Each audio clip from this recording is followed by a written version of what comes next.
Untuk mengetahui perkembangan terbaru, kita telah tersambung dengan jurnalis Transmedia Roby Sofwan Amin di Cilacap, Jawa Tengah. Selamat malam Roby. Roby, apa saja perkembangan terbaru dari proses evakuasi korban longsor? Tadi juga saya dengar ada informasi longsor susulan begitu. Apa saja kendala proses evakuasi di sana, Roby? Selamat malam Victor, benar sekali baru saja sekitar pukul 7 malam ya, saya berada di posko sedianya untuk persiapan live ini akan berbincang dengan Kepala Pelaksana BPBD Kabupaten Cilacap. Akan tetapi menjelang jam 7 malam lebih tadi terdengar suara air yang cukup deras dan kemudian kami panik karena posko BPBD dan posko SAR itu tepat berada di bawah lokasi longsor.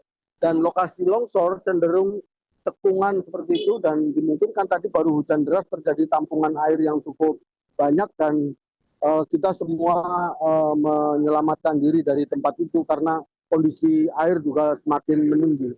Dan tidak hanya kami, tetapi warga masyarakat juga dihimbau untuk mengungsi seperti yang Anda, Victor, bisa lihat di tempat ini. Semua mobil juga sudah ditarik keluar begitu. Warga masyarakat juga diimbau untuk keluar dari rumah yang berada di bawah kawasan longsor untuk mengungsi sementara ke tempat yang aman. Ini sudah relatif kondusif, tadi cukup terjadi agak kepanikan karena malam tidak kita bisa melihat seperti apa kondisinya, tetapi suara air yang cukup deras dari lokasi longsor itu membuat warga yang ada di bawahnya termasuk tim SAR gabungan itu semua mengevakuasi diri dari lokasi. Itu informasi terbaru Victor. Sementara berkaitan dengan operasi SAR hari ini, total ada 11. Jadi hari pertama ditemukan 2 korban dinyatakan meninggal. Hari kedua kemudian ditemukan 1 orang dinyatakan meninggal.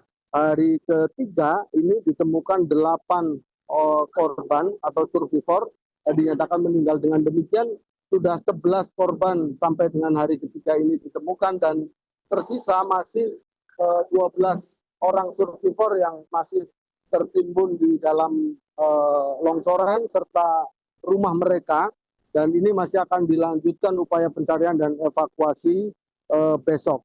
Nah, berkaitan dengan proses upaya pencarian dan evakuasi atau pencarian terhadap survivor, Basarnas ya, tim SAR gabungan sudah menyediakan atau ada TNI, Polri, BPBD, Satpol PP, semua relawan juga bergabung. Ada 700 personil yang sudah siap untuk melakukan operasi SAR yang akan dibagi di 5 SRU.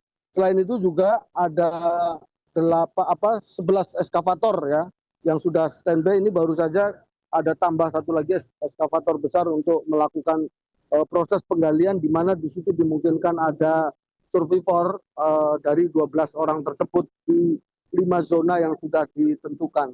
Jadi penentuan zona ini berdasarkan informasi bahwa di situ terdapat pemukiman atau rumah yang kemudian tertimpa atau tertimbun material tanah longsor.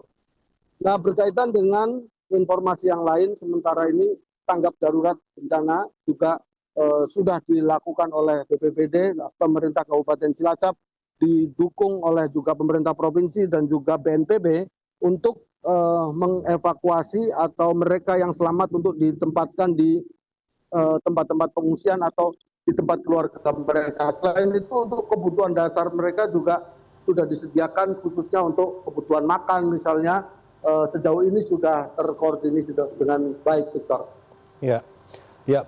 Roby, tadi di laporan sebelumnya disebutkan bahwa ada eskavator yang disiagakan begitu. Saya melihat dari gambar yang Anda laporkan juga begitu luas daerah yang terkena longsoran begitu ya. Bagaimana cara petugas ini, tim SAR ini dan atau tim SAR gabungan ini untuk melakukan pemilahan tempat-tempat yang diduga ada korban longsoran karena begitu luasnya. Kira-kira sejauh yang Anda lihat, sejauh yang Anda ketahui, ada berapa titik yang memang sedang dilakukan operasi pencarian korban, Roby? Ya, Victor, betul sekali. Kalau kita melihat luasan cukup luas. Bahkan saya bersama dengan foto jurnalis CNN Indonesia, Bobo Kusartoyo, tadi melakukan pantauan udara dengan menggunakan kamera drone. Itu saya ingin mengetahui mahkota puncak dari longsoran ini. Tetapi kita kamera kami tidak bisa menjangkau sampai ke ujung itu menunjukkan bahwa bentangan longsor dari mahkota longsor sampai ke bagian bawah itu cukup panjang, mungkin ada sekitar 2 kilometer. Ya. Nah, dari rangkaian panjang ini ada 5 titik yang diprediksi di situ ada rumah-rumah warga. Jadi sesuai dengan prediksi memang di pencarian hari ketiga ini berhasil menemukan korban itu berada di informasi yang digali dari warga sekitar, kemudian di situ terdapat lokasi rumah dan benar saja setelah dilakukan penggalian yang cukup dalam antara 5 sampai 10 meter dengan menggunakan eskavator, korban ditemukan berada di dalam rumah. Ya. Seperti tadi saya yang melihat ini di video sebelumnya pengantar bahwa proses evakuasi harus menggali tanah yang cukup dalam dengan menggunakan eskavator baru sampai ke rumah,